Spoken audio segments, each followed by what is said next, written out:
Hello guys, welcome to DebbieInspired channel. On today's tutorial, I will be teaching you how to make this beautiful ruffles detailed. It is beginner friendly tutorial and it did not consume fabric. If this is what you are interested in, kindly stick to the end and don't forget to like, comment, subscribe for more of our tutorial videos. Thanks.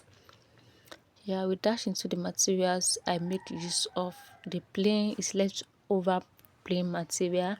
The organza I make use of 1.5 yard. The bony I make available for 3 yards bony. That's sewable bony. Some people call it regional bony.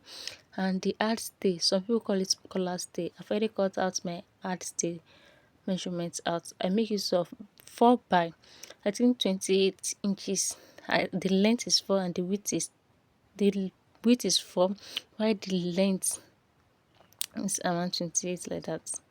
So next thing is to shape out the edge. I want to shape it a bit, so I will come in by 1 inch at both sides, like 1 inch like that.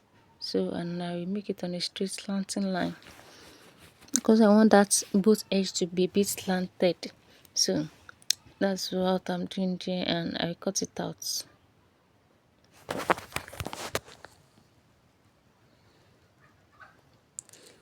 So after cutting out, you can see what we are having.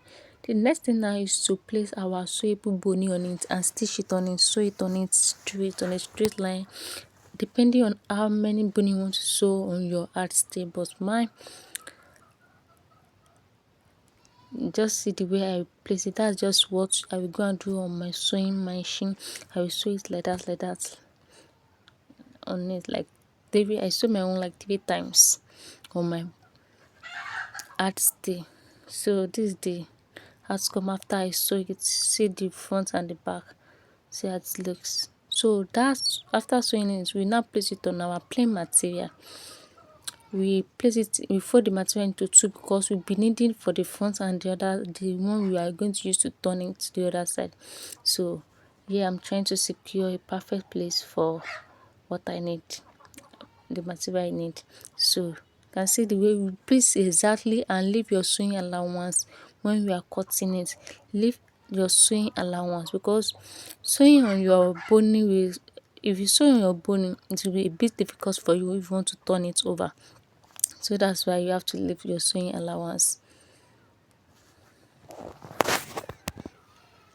So here I've already cut it out. You can see how it look exactly shape of your hard stay and bony.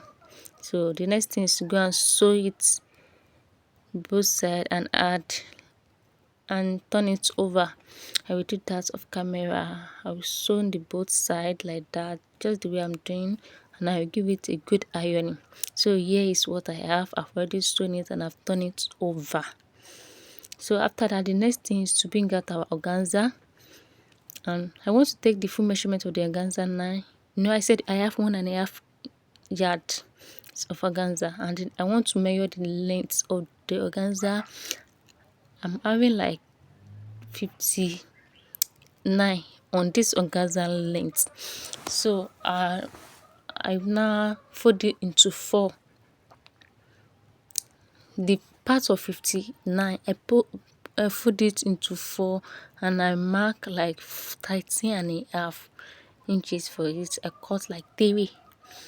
Cut into 3, 13.5 into 3 places, and after that, each one of them I will sew it at the both edge. You see the way I will fold it now.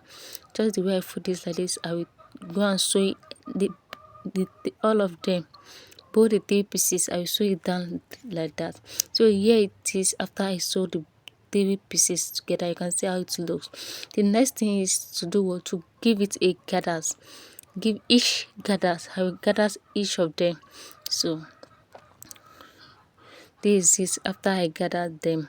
I've gathered them here. See how it looks. You can see it's giving the shape what we want already, but we are about to be done on it. So the next thing is to each of your gathered organza, you will sew it again on your add stay, you have already add your material on. Just the way I place it like this, you can see the way I place it on each other. I will go and sew it all straight on my sewing machine. Here is it after I sew the 3 of them on my plain net, on my plain hard stay I turn with the material. So this is what I have. The next thing is to tack each. I will be using my hand to make the ruffles I want. You can see the way I'm placing my hand with my needle, but just be careful so it will come out well and it won't look rough at the other side also. So you have to be careful when you are tacking it and be somehow stylish. Just make you, because you'll be using your hand to form your ruffles, the kind of ruffles you want. And see, just the way I'm doing it is very simple. It is not stressful at all. So this is the final look after I tack everything. I've already make my ruffles. You can see how neat and beautiful it looks. See, it is giving already. Thanks for watching. Don't forget to like, comment, subscribe, and see you in our next video.